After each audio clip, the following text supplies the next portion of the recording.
liked what you saw. Uh, to be honest, it takes a lot of time, money, energy, effort to create a show of this scale and magnitude. Um, Talking about scale and magnitude, I'd just like to share some data points about this particular show.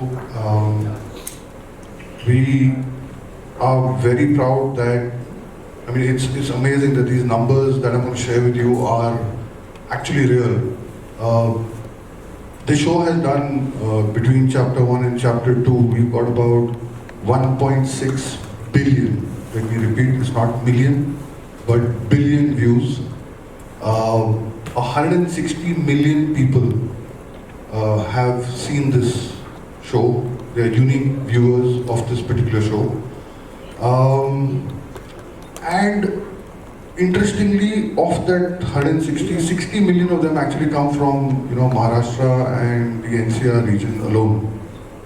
So it's been a big hit in this part of the country for sure. And when we launched chapter 2, we had 50 million views in less than 17 hours. And when we launched the trailer of chapter 3, we were trending at number 1 in less than 6 hours, all organic. And that's the power of a good show. We genuinely believe that this happens only when people connect with the story. I'd like to thank a lot of people who played a very, very major part in this, in creating this particular franchise, starting with my team at MX, of course. The brilliant cast and crew, some of whom you're going to meet today. Without their passion and dedication, this is not going to be possible, to be really honest with you. And, there is eventually only one captain of the ship. And I think all credit will go to that captain who actually breathed life into these very, very, very, very beautiful characters. Whether that character be Baba Nirala, Bopa, Pammi, Akki, Satti, Ujagar, Sonia. The kind of effort that's gone to build each and every character, and the love from the fans that these characters have got, the attachment they've got, has been done by one and one only gentleman. And I'd like to invite him on stage, the captain of the ship, the man with the vision, Mr. Prakash Jha. Prakash ji, can we have you on stage, please?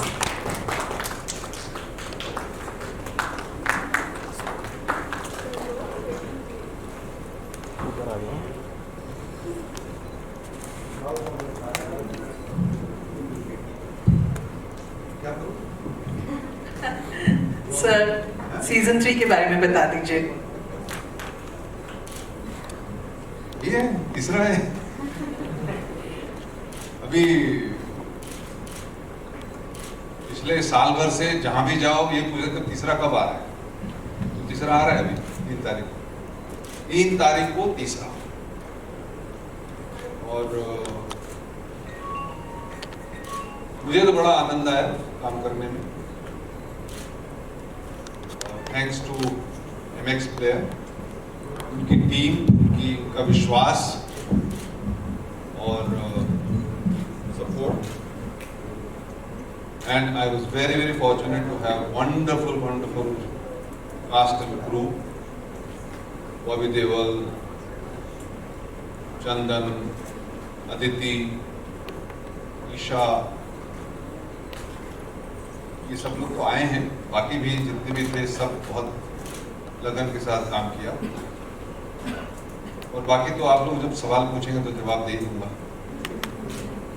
मैं ज़्यादा समय लूंगा नहीं। आपने पहला episode देखा ना, कैसा लगा? बात बन रही है? Thank you, Prakash ji. We'd now like to invite Aditi Mohankar and Chandan Roy Sanyal. Come in, please.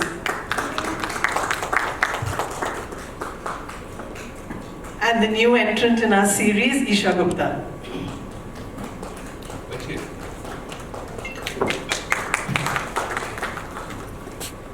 Can I request Aditi and Chandan and Isha to just say a few lines about their role and their experience of being part of this series?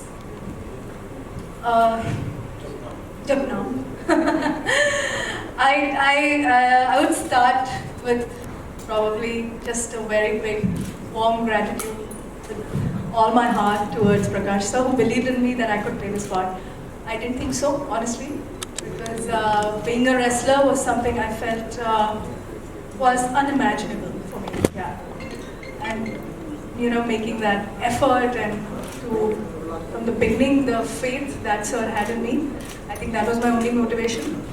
And the next thing was speaking Haryani, Punjabi, which again was a little bit of a task is what I thought, but I pulled through because of sir, of course, because everybody at MX Player. I'm extremely grateful. Thank you so much for believing in me.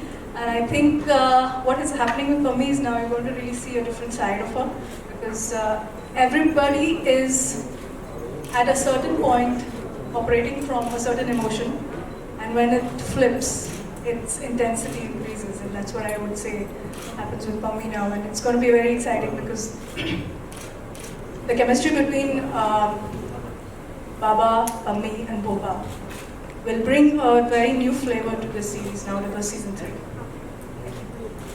Chandan. नमस्कार, सबसे पहले आप सबका शुक्रिया, आप आए और मेरे को सुन रहे हैं यहाँ. Thank you MX Player, Gautam ji, Prakash ji, Aditi, Isha, my co-actors. Since I've been asked to say something about Bhopa, Bhopa Swami Prakash ji की दिमाग की उपज है. एक ऐसा चरित्र जो मेरे करियर में या मेरे ज़िंदगी में टॉप रहेगा हमेशा, कि इसमें मुझे खेलने का बहुत मौका मिला. और काफ़ी लोगों ने मुझे पूछा कि अगर भोपा को आप एक शब्द बताएं तो कैसे बताएंगे. तो जब प्रकाश जी ने मुझे ये कहानी सुनाई और ये रोल बताया तो मैंने इसकी तैयारी शुरू की. तो मेरे दिमाग में बस एक ही जानवर जो मैंने इसको प्ले करने के टाइम हमेशा सोचा हुआ है, एक अजगर या एक सांप जो चुपचाप रूम में आता है और हिस हिस करता है, लेकिन उसकी आवाज़ नहीं आती और आपके कंधे पे चढ़ के बैठ जाता है और आपको डस भी लेता है, आपको पता भी नहीं चलता. तो वो है भोपा, जो आपने 2 सीज़न आप देख चुके उसको, और ये तीसरा सीज़न जो है इसमें मैंने प्रकाश जी की अनुमति से कुछ अलग रंग बिखेरने की कोशिश की है, जो आप देखेंगे. क्योंकि सिर्फ काला ही नहीं है वो, और भी काफ़ी सारे रंग हैं इस चरित्र में जो इस बार आपको चखने मिलेगा. Thank you. Thank you, Chandan. Isha, you joining the series, can you tell us about it? नमस्ते, आप सभी का वेलकम. थैंक यू आप लोग यहाँ पे आए हमारे शो के प्रमोशन के लिए. शो के बारे में मैं पहले कहना चाहूँगी कि लॉकडाउन में सबने देखा, मैंने भी देखा, एंड बहुत ही दिलचस्प किस्म का शो है. And I would really like to say कि hats off to Prakash sir and Gautam की एक ऐसा शो बनाया जो इंडिया में नंबर 1 रहा है OTT पे. एंड इसीलिए आई थिंक सभी के घरों में हम सब ने बैठ के देखा ये show, because it's a show which shows something very different, and it's a show which really intrigues the audience, and I was one of them. और भोपा एंड अदिति के बारे में कहना चाहूँगी, बहुत ही दोनों के किरदार भी बहुत अच्छे हैं. बाबा निराला का भी बहुत ही अच्छा शो बनाया. कि आई थिंक जब ये आया था मेरे पास लॉकडाउन में, जब मैं शो देख रही थी फर्स्ट 2 सीजन, तो मुझे याद है मैं अपनी फैमिली के साथ देख रही थी. एंड आई रिमेंबर जस्ट एक होता है ना दिल से ऐसे करना, यार एक ऐसा शो मिलना चाहिए कि इतना फोकस हुआ है हर एक किरदार पे, स्टोरी इतनी अच्छी है, इतनी इंट्रीगिंग है कि आप हमेशा वेट करते हैं नेक्स्ट क्या होगा. And I remember Prakash sir ने जब मुझे कॉल किया, उन्होंने बस मुझे बोला कि आश्रम 3 के लिए मुझे फ़ोन कर रहे हैं. मैंने बोला कि बस I want to be a part of this show no matter what, because it's a great show, great script with great actors, great director. So I think it's one of the shows that you feel really proud कि अच्छा आप एक ऐसे show का हिस्सा बने. Thank you. Thank you, Isha. It's time now for आपका सवाल और आश्रम की तरफ से answers आपके सवालों के लिए. So if you just raise your hand and say your name and the publication you come from. Hi everyone, this is Pari from Magnetic India. जब नाम सबको जब नाम.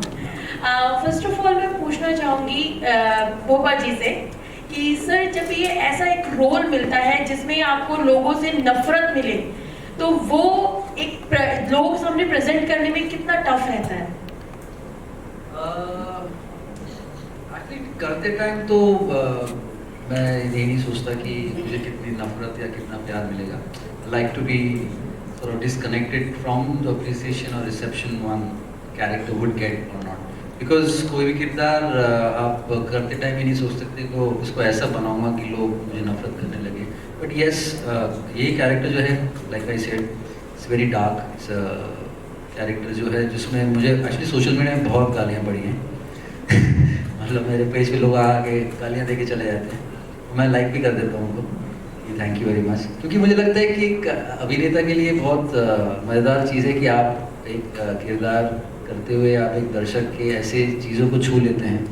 मतलब आप कोई प्यार मोहब्बत करके तो सब खुश रहते हैं, लेकिन एक नफ़रत के साथ आप उनका प्यार बटोर रहे हैं. I think it's a great opportunity for any actor. तो मैं तो पॉजिटिवली लेता हूँ गाली गलौज. मैं खुद इस शो में इतना कर रहा हूँ तो मुझे मिलनी चाहिए ना.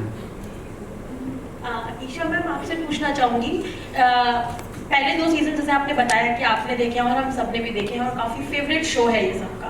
तो जब आपको, जैसे आपने बोला कि आप एक्साइटेड थे इस शो के लिए, आपके दिमाग में जब सबसे पहले क्या आया जब प्रकाश सर का फ़ोन आपके पास आया और आपको ये सीरीज मिल गई, तब आपके दिमाग में सबसे पहले क्या चीज़ आई? मैंने बजट पूछा. नहीं, but jokes apart, honestly it's, जैसे मैंने कहा, कुछ शोज होते हैं आप देखते हैं, दिल की बात सामने आई. मैंने सर पहली चीज यही बोली, सच में यही बोला था ना कि बजट बताइए.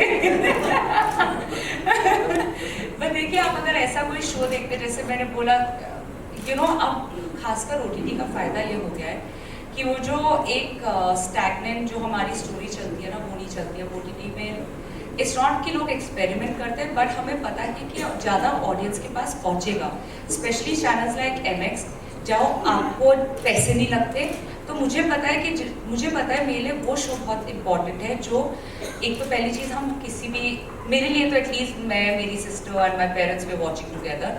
ऑल्सो मैं जिससे मिलती हूँ, अच्छा मैम आप आश्रम में, अरे आश्रम शो देखा, क्योंकि हर एक को अवेलेबल होता है ईजिली. छोटे से छोटे, एक मेरठ जैसे शहर में भी, जहाँ मेरे फादर की फैमिली है, मैं वहाँ गई थी तो वो, अरे हमने न्यूज़ में पढ़ा, न्यूज़पेपर में, मेरठ के न्यूज़पेपर में आया हुआ है आश्रम के बारे में.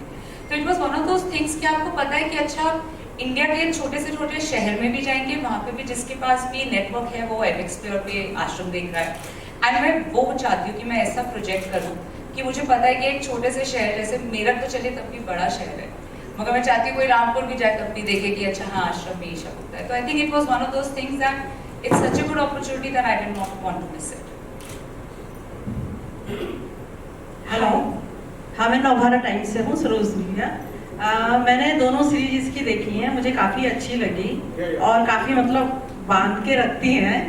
लेकिन मैं ये कह रही हूँ कि अब ये काफ़ी देख लिया है कि बाबा जी ये कर रहे हैं या वो ऐसी चीज़ें हो रही हैं, या वो गोपा जी जो है तो वो कुछ अपनी उसमें उनका साथ दे रहे हैं. लेकिन 3rd सीरीज में आप कैसे ऑडियंस को बांध के रखोगे? क्योंकि ये देख देख के अब तक मैं भी वो हो गई हूँ कि यार ये लगातार बाबा जी कुछ नया नया कर रहे हैं, इस लड़की को उसके साथ ऐसा, उसके साथ. तो 3rd सीरीज में आप कैसे वो करोगे कि पकड़ के ऑडियंस चले? मैं हूँ प्लस मैम 3 जून आ ही गया, 4 दिन की बात है, आप देख लीजिएगा कि कैसे डिफरेंट किया है. कुछ डिफरेंट किया है तभी ऑडियंस ने फर्स्ट के बाद सेकंड का वेट किया, सेकंड के बाद third. I mean of course the fact that Aditi है उसमें, द फैक्ट दैट चंदन है, the fact that Bobby ji and every time there's something new and ये आप देखेंगे. I mean it's very different, it's very new and of course मैं हूँ उसमें, कम budget में भी बट मैं हूँ. Hi, good afternoon. This is Nivedita. So, Prakash, sir, this journey started in pandemic, the ashram journey. But now ashram 3 has seen that particular phase we have moved on from that particular phase. So, you think that ashram 3 is important and close that phase? But I didn't get your question. What has happened before? So, the journey of ashram started in pandemic. I think the 4th season came in 2020, right? And now ashram 3 is coming in 2022. So you think that this particular season is important and close that phase because we are finally meeting and then there is this entire shooting happening. Yeah, but when we conceived and when we shot the first 2 seasons chapters, pandemic was nowhere in sight. It was only after we finished shooting that we suddenly were faced with pandemic. So, pandemic or no pandemic, ashram has its own existence. And the third chapter is very organic progression of the story, where Baba has reached in the second chapter, and where all the other characters have reached. You know, the growth from there, and what is the growth? What will happen to Baba? What will happen to Pami? What will happen to Bhopa? What will happen to the political interventions? What will happen to, you know, people's faith? This is what people want to know. I mean, there was a very valid question which my friend asked as to first two chapters you have been able to engage the audience. Now, what are you going to do in chapter 3? I mean, obviously, we are going to keep you engaged. If I don't keep you engaged, no Isha, no Aditi, no Bhopa, no Baba can keep it, you know, going. It has to be the story. It has to be the movement of your mind, how I keep it engaged. And that is the constant challenge which every content developer or maker faces, and that is what they try to meet. This is what is happening in chapter 3, or, you know, with any other content. Thank you. नमस्ते, मैं प्रेरणा Mayapuri magazine से। मेरा पहला सवाल प्रकाश शाह जी से है। Sir, आपने फिल्में भी डायरेक्ट की हैं और अब आप OTT के लिए सीरीज डायरेक्ट कर रहे हैं।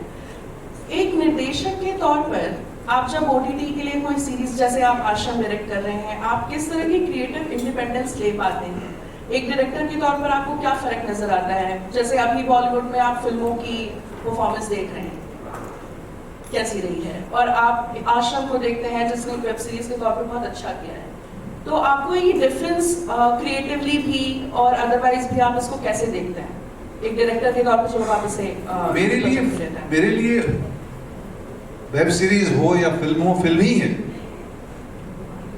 जिस स्केल पर मैं कहानी सोचता हूं या करता हूं, क्योंकि वो कहानी की मांग होती है।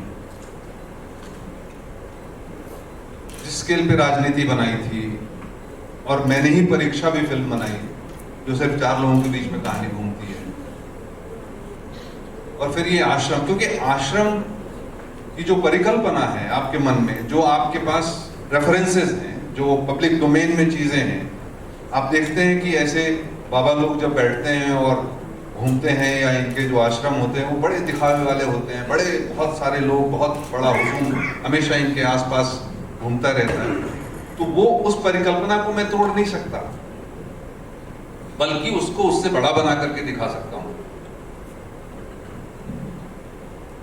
तो मेरे लिए फिल्म या वेब सीरीज में कंटेंट डेवलप करने में कोई फर्क नहीं नजर आता, ना ही मैं उस हिसाब से करता हूं। जहां तक क्रिएटिव लिबर्टी की बात आप कहती हैं, तो क्रिएटिविटी एक जिम्मेवारी के साथ किया जाता है, और उस जिम्मेवारी के साथ मैं फिल्में भी बनाता हूं, उसी जिम्मेवारी के साथ मैं वेब सीरीज भी बनाता हूं। हाँ, ये जरूर है कि उस तरह की सेंसरशिप लैंग्वेज को लेकर के या बाकी सारी चीजों को लेकर के वेब सीरीज में नहीं होती है। इस वजह से नहीं होती है क्योंकि जब हम फिल्में देखते हैं तो एक सामूहिक दर्शन का कॉन्सेप्ट होता है। मैं एक साथ बैठ करके थिएटर में देखते हैं, तो एक साथ जब बैठ करके देखते हैं तो एक मर्यादा होती है, वो मर्यादा मेंटेन करनी पड़ती है। जब हम इंडिविजुअली एक टेलीफोन के ऊपर में या एक घर में बैठे अपने टेलीविजन के ऊपर में वेब सीरीज देखते हैं, तो वहां थोड़ी लिबर्टी ली जा सकती है, क्योंकि इंडिविजुअली आप चाहें तो उसको बंद कर सकते हैं, चाहें तो उसको देख सकते हैं, चाहे तो जैसे भी चाहें आप उससे बिहेव कर सकते हैं। तो वो एक थोड़ी भाषा में, बोलचाल में थोड़ी लिबर्टी हमको मिलती है यहाँ पे। हालांकि जितना संभव होता है जिम्मेवारी के साथ, उतनी लिबर्टी हम फिल्मों में भी लेते हैं। तो कोई खास फर्क नहीं। जहाँ तक मेकिंग की फर्क है की बात है, जहाँ तक माउंटिंग की बात है, मेरे लिए एक ही जैसा है। मेरी वहाँ भी 300 लोगों की यूनिट होती है, यहाँ भी 300 लोगों की होती है।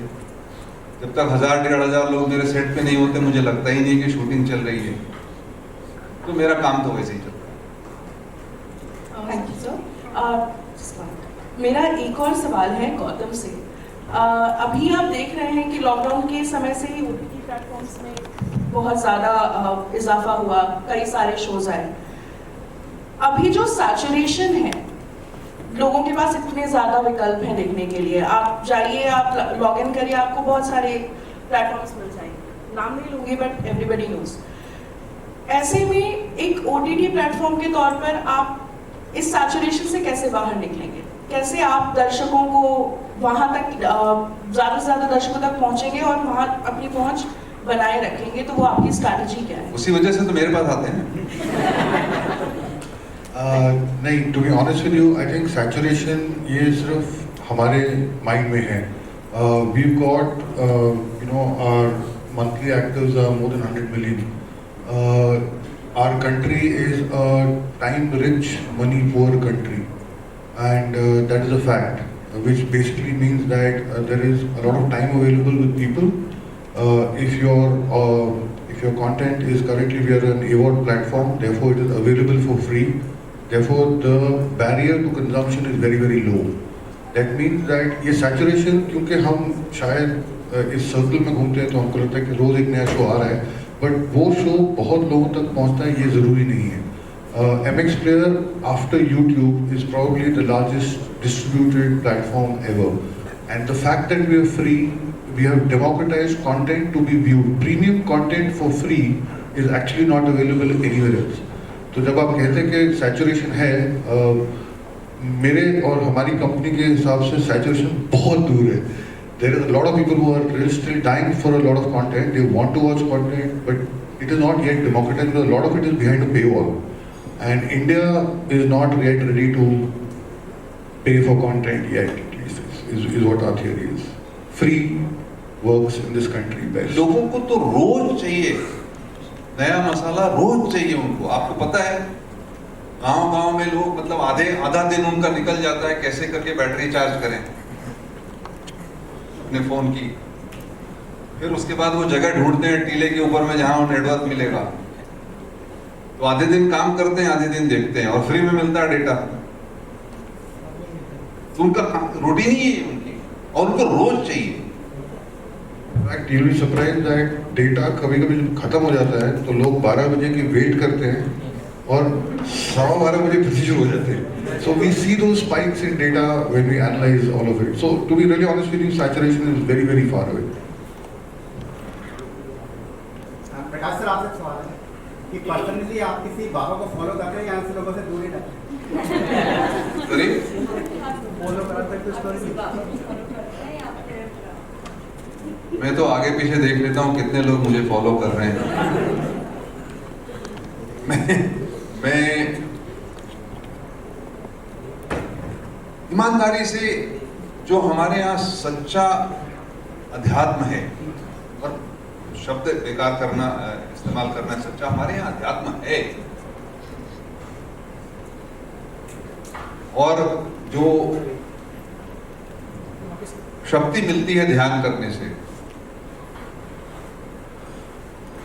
और जो सच्चे गुरु हैं, जो किसी आडंबर में, किसी दिखावे में कहीं नहीं रहते, हम अपना ढूंढ रहे हैं, अपनी खोज में लगे हुए हैं, जिनके पास आप बैठो, आपको बात करने की जरूरत नहीं है, आप बैठो तो वहीं आपको मिलना शुरू हो जाता है। तो मेरी वाकफियत ऐसे लोगों से है, ऐसे जगहों से है, ऐसे स्थान से है। मैं जाता हूं जिनके नाम मैं नहीं ले सकता क्योंकि उनका नाम है भी नहीं, वो चाहते भी नहीं है, लेकिन इसकी आड़ में जो दुकानदारी चला रहे हैं, अभी आजकल कुछ वायरल हो रहा है ना, एक बाबा कह रहे हैं हमारे पैर को, अच्छा पहली बार में और एक बार अक्सर लगाओ, नहीं और एक बार सिर लगाओ। तो ये है हमारे यहाँ, और इसको प्रश्रय जो है हम देते हैं। आम आदमी जो है इनमें विश्वास रख के क्योंकि हम भी चाहते हैं जल्दी से हमको कुछ मिल जाए, हम मेहनत करना चाहते नहीं। हम सब इसमें लगे हुए हैं कि अच्छा जाएं और कुछ एक बार माथा टिका दे, बेलपत्र में मध हनी लगा करके और शिवलिंग को टिका दे, बेटा तो मेरा पास कर ही जाएगा। तो हम ऐसा चाहते हैं, इसकी वजह से ऐसी लोगों की दुकान चलती है ना। तो जैसा आपका प्रश्न था, मैं जरूर अपनी खोज में हमेशा लगा रहता हूं, लेकिन मेरी खोज ऐसी जगह पे है जहां चीजें निराकार है। Sir, Shilpi from Zee media, जब आपने आश्रम 3 की शूटिंग की थी तो फिल्म के सेट पर काफ़ी तोड़फोड़ हुई थी, उस दौरान पुलिस को भी आना पड़ा था, तो इसके एक्सपीरियंस के बारे में आप क्या कहेंगे? देखिए, ऐसा है, एक दिन अचानक बिना किसी संवाद के 50-60 लोग चले आए। सेट पे तो नहीं आ पाए थे, वो जहां गाड़ियां वाड़ियां लगी हुई थी वहां आए थे, अपना कुछ करतब दिखाया, कुछ नारेबाजी की, और हमने उनको रोकने की कोशिश की, उनसे संवाद करने की कोशिश की, अपने लोगों को रोका, क्योंकि हमारे लोग भी बहुत उत्तेजित हो गए थे, यूनिट के लोग थे, परेशान थे। 1 घंटे तक चला। 1 घंटे के अंदर में फिर लोकल पुलिस प्रशासन और व्यवस्था और लोग, वहाँ के भोपाल के बहुत सारे गणमान्य लोग, सब सारे के सारे पहुंच गए। ये मामला खत्म हो गया। उस 1 घंटे के बाद में हमारा काम वापस शुरू हुआ और फिर कभी कोई बाधा नहीं आई। देखिए, नकारात्मकता जब भी किसी ऐसे विषय को लेकर के जो कि सामूहिक रूप से चर्चा के या बात करने के विषय होते हैं, जब मैंने राजनीति बनाई, जब गंगा जल बनाई, जब आरक्षण बनाई, जब सत्याग्रह बनाया, तब भी होती थी ऐसी चीजें। मैं हमेशा ये सोचता हूं कि हर एक नकारात्मक विचार के सामने हजारों हजार सकारात्मक विचार हैं, इसलिए उसकी चिंता नहीं करनी चाहिए। और ये सत्य है, सत्य को लेकर के नेगोशिएट करके आदमी चलता है, और वो भी ऐसा ही हुआ। इसमें कोई ऐसी बड़ी बात नहीं हुई। मैंने कभी किसी से कोई शिकायत नहीं की, क्योंकि ऐसी चीजें आती हैं और जाती हैं, जैसे कि कभी आपको बुखार आता है और उतर जाता है, साधारण सी बात। ईशा मैम, आपके लिए एक सवाल है। बॉबी देओल के साथ आपका स्क्रीन प्रेजेंस बहुत ही कमाल का रहा ट्रेलर में, जो देखने को मिला है अब तक, तो उसके बारे में आप क्या कहेंगे? शूटिंग के साथ एक्सपीरियंस कैसा रहा बॉबी सर के साथ आपका? इसके पहले ये जवाब दे, मैं आपको सत्य बता दूं कि पहले 2 एपिसोड में भी 2 चैप्टर जो हमारे हैं, उन 2 चैप्टरों में ये थी। ये कहते हैं कि नहीं थी, पैसे की वजह से नहीं आई, लेकिन हॉवर कर रही थी, अदृश्य रूप से ये थी। जब नेगोशिएशन पक्की हो गई तो तीसरे में उतर आई, और आते ही इन्होंने बॉबी देओल के अंदर का भगवान निकालना शुरू किया। अब आप समझ सकते, बाकी अब जब बताओ। आपने तो सब बोल ही दिया सर, बट बहुत अच्छा रहा। सब अपने लोग हैं, सच बोलने में कोई दिक्कत नहीं है। बहुत अच्छा रहा। प्रकाश सर के साथ मैं पहले कर चुकी हूँ, मेरी करियर की 3री फिल्म सर के साथ थी। तो सबसे पहले मैं उस चीज़ के लिए बहुत खुश थी कि जिनसे आपने अपनी ज़िंदगी की शुरुआत की, तब तक एक्चुअली मेरी फर्स्ट फिल्म रिलीज़ भी नहीं हुई थी, एंड उनके साथ दोबारा काम करना आप एक अलग कॉन्फिडेंस से आप आते हैं। अब मैं उन्हें ज़्यादा तंग कर रही थी, तब कम तंग करती थी। इस बार सर मुझे सेट पे बस आफत की पुरिया बुलाते थे, बिकॉज आते ही मेरा कुछ हो जाता था, लाइक अच्छा ये करना है, ये करना है। बट बॉबी एकदम ही अलग है मुझसे, बहुत ही शांत एंड बहुत ही उनका स्वभाव, जिसे हम बोलते हैं ना ब्लू ब्लड, हमारी दिल्ली में बहुत बोलते हैं, वो वैसे है उनकी नेचर, बहुत शांत है। It's good to shoot with him, it's good fun, because बचपन में हम सब ने दुनिया हसीनों का मेला करते हुए उन्हें देखा है, एंड देन आई फील जब मैंने उन्हें आश्रम में देखा and then I saw him in real to shoot with him, it was a pleasure. It's always good जब आपके को एक्टर्स बहुत रिस्पेक्टफुल होते हैं, they respect your time, they respect you, you know, and कोई एनिमोसिटी नहीं होती set पे। It's always a good environment. Good afternoon everyone, my name is from the Punjab Kesari.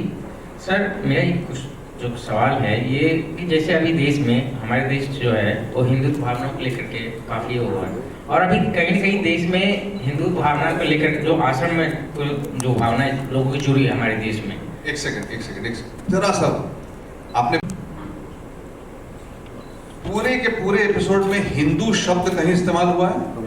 नहीं। किसी भी हिंदू देवी देवता की तस्वीर तक देखी आपने कहीं पर? जी। किसी भी हिंदू धर्म के रिचुअल की कहीं भी बातचीत हुई है? जी नहीं। आगे बढ़िए। तो एक तरफ हमारे देश में जो चल रहा है और इस बीच में आश्रम का आना, ये कहीं न कहीं ऐसा नहीं लगता कि जो एक आग की काम कर रही है, आग जैसे एक एंटरटेनमेंट कर रही हो, आग से खेलने वाली बात हो रही हो जब एक तरफ देश में ऐसे माहौल चल रहा है? देखिए, देश का माहौल अपनी जगह पर है, देश की सोच अपनी जगह पर है, और जब आप देश का माहौल कहते हैं तो मुझे लगता है कि पूरे देश का माहौल तो नहीं हो सकता, कहीं कहीं इस माहौल की बातचीत हो सकती है। कुछ लोग इसके बारे में चर्चा कर सकते हैं, कुछ लोग इसको कहें बढ़ावा दे सकते हैं, बट बहुत सारा कुछ है इस देश में। ये देश हर चीज को कंटेन करता है और होना भी चाहिए। धर्म की बात है तो होना भी चाहिए, लेकिन हम तो धर्म की बात कर ही नहीं रहे। ये तो एक ऐसे बदनाम आश्रम की कहानी है जहां उस धर्म के नाम पर लोगों को बरगलाया जाता है। तो आपके शरीर के अंदर में अगर कोई बीमारी होगी तो उसका इलाज चाहिए कि नहीं? आपको चाहिए ना? वही कर रहा हूं।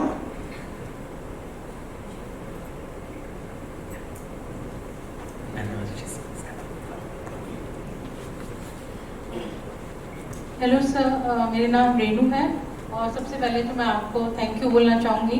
वो इसलिए कि आपकी चाहे फिल्म्स हो या वेब सीरीज़ हो, वो सारी ऐसी हैं जिसमें सिर्फ मनोरंजन नहीं है बल्कि सोसाइटी को आपने कायना में दिखाया और उसकी सफाई का काम भी किया है इनडायरेक्ट वे में। धन्यवाद। और आश्रम को भी जब मैं देखती हूँ तो मुझे बड़ी खुशी होती है कि कहीं ना कहीं हमारी सोसाइटी जो गुमराह होती है वो इस तरह के मनोरंजन से, जो केवल मनोरंजन नहीं है बल्कि उन्हें अपने आप को देखने और झांकने का मौका भी देता है। तो उसके लिए बहुत बड़ा थैंक यू, क्योंकि हमारी सोसाइटी इन बाबुओं के चक्कर में बहुत फंस चुकी है। और सवाल ये है कि सर अभी आपने आप आकर के हमारे साथ स्टेज पे बैठिए ना प्लीज। सवाल ये है कि सर आपने कहा कि फिल्म और वेब सीरीज में आपको कोई ज़्यादा अंतर नहीं लगता। मैं ये जानना चाहती हूँ कि जैसे हम कोई फिल्म देखते हैं या आप फिल्म बनाते हैं, उसकी एक स्टोरी होती है, शुरुआत होती है और अंत होता है। ये आश्रम 3 आ रहा है, तो जब आपने फर्स्ट बनाया तो क्या उस समय पूरी स्टोरी आपके ये लेकर चल रहे थे आपकी, अगर ये अच्छा रहता है तो कोई एक सूत्र छोड़ दो जो सेकंड को आगे लेकर जाए, और थर्ड बनाया है तो क्या कोई सूत्र, मतलब मैं जानना चाहती हूँ जो वेब सीरीज की मेकिंग होती है उसमें क्या डायरेक्टर कुछ ना कुछ इस चीज़ की प्रतीक्षा करते हैं कि हमारी अगर वेब सीरीज अच्छी चल गई है, लोगों को पसंद आ गई, तो हम उस स्टोरी को इस तरह से बनाएं कि वो आगे सूत्र पे होती चली जाए। मतलब मैं इस चीज़ को समझना चाहती हूँ। आपने बिल्कुल सही सवाल किया है, और एक तो है कि कहानी का नेचुरल प्रोग्रेशन, या कहिए जिसको ऑर्गेनिक प्रोग्रेशन कहते हैं, कि कहानी की डिमांड है। अब इसमें पहले 2 चैप्टर में आपने देखा कि बाबा का जाल बढ़ता जा रहा है, ऐसा कुचक्र उसका बढ़ता जा रहा है, उसकी शक्ति जो है बढ़ती जा रही है।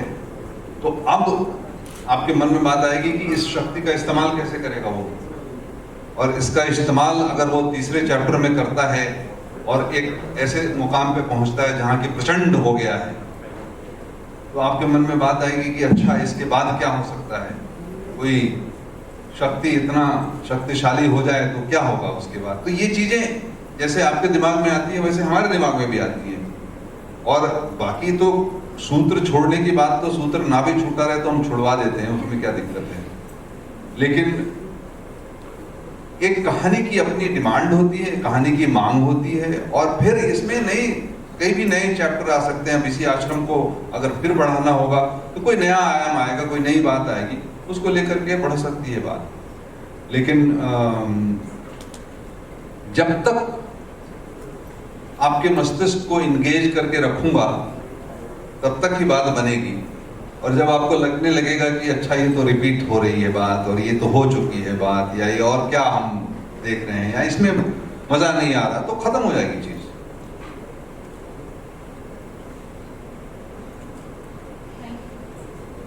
One last question. अब और कितने सवाल करोगे? एक last question. मैं एक क्वेश्चन पूछना चाहूँगी प्रकाश जी से। जैसे अभी बात हुई नृत्यों की, बट मैं यहाँ पे हिंदी की बात करना चाहूँगी क्योंकि आप majorly you deal with Hindi language and right now there is a lot of debate going on Hindi versus south. तो what's your take on that? Like do you think it's kind of, I mean, what's your take on Hindi position? What is your question? Like, I mean, which is? Well, हर भाषा अपना महत्व रखती है और हिंदी हमारे देश में लगभग सब जगह बोली जाती है और समझी जाती है और एक आम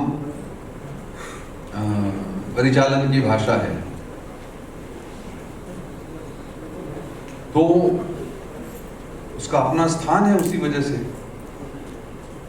लेकिन हमें बाकी जितनी भी भाषाएं हैं हमारे देश में सब इतनी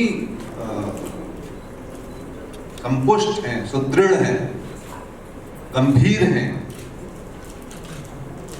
और सब में इतना साहित्य है कि हम किसी को नकार नहीं सकते. चाहे वो पंजाबी हो, चाहे बंगाली हो, चाहे उड़िया हो, चाहे तमिल हो, तेलुगु हो, मराठी हो, मलयालम हो, गुजराती हो, जितनी भी भाषाएं हमारे यहाँ हैं, सारी भाषाओं का अपना मान है, अपना मोल है और हमें सबको मानना चाहिए. मुझे तो कई बार बड़ी शर्म आती है कि मैं अपने ही देश की भाषाओं को नहीं समझ पाता या नहीं बोल पाता. कुछ भाषाओं को मैं प्रयास रहता है कि मैं जहां भी जाऊं वहां से कुछ सीख करके आऊं, कोशिश रहती है. तो इस सुंदर से देश में जहां इतनी सारी सुंदर भाषाएं हैं, भोजन है, संस्कृति है, परिवेश है, सबका मान हो, तभी तो मिलकर के हम कहते हैं कि देश हमारा है, गुलदस्ता है. धन्यवाद. Thank you. Sorry, and ashram is also available in multiple languages. There's Yes. Tamil, there's Telugu, we've tried Punjabi for the first time, there's Bengali. So we make sure that if a story can transgress language, which it does, a good story always does, so it doesn't matter where it's coming from. so I also wanted to ask Gautam, is Ashram the biggest show on MX Player right now? Because you were sharing numbers. So is it the biggest show on MX currently? Yes, it is. It is definitely the biggest show in terms of, because it's the third season. A lot of shows have come to the second season. But the number that Ashram has probably achieved, I don't think it's only MX. I would err on the side of caution, but I would really say that it would probably be one of the most watched shows on the planet. 1.6 billion views, 160 million unique viewers. That's 16 crore people. It's not small. They don't exist even on OTT platforms, to be honest with you. If you put all the OTT platforms together, they would have 160 million viewers on one show. And I think that's the beauty of it, right? 50 million views in less than 17 hours. It doesn't happen in YouTube either. 155 million active. I mean, it's the distribution of the platform. So the sampling of this is... एक IPL जो है ना, उसकी active viewership जो है वो 8 million की होती है. 2 IPL मिला दे तो उतना एक आश्रम है. इसीलिए मेरी लड़ाई चल रही है इनके साथ, क्योंकि IPL का पूरा सीजन खरीदने के लिए 5,000 करोड़ दिए थे और मुझे MX ने सिर्फ 4,000 करोड़ दिए हैं. ये हमारी लड़ाई चल रही है इनके साथ. 1,000 करोड़ और मिल जाए तो ईशा का पैसा दे दे पूरा. Sir, thank you so much. Gautam, sir, I have Aditi. one more question, Prakash sir. Actually, Can we- please one thing, Isha for her. Yeah. Can you say You have a Prakash, sir? Yeah. Like, you know, Baba.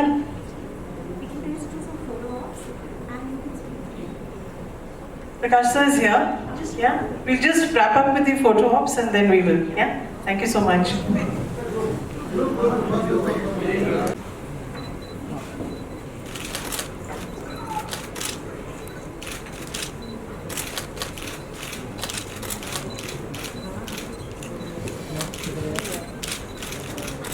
Center. Okay. Thank you. Thank you.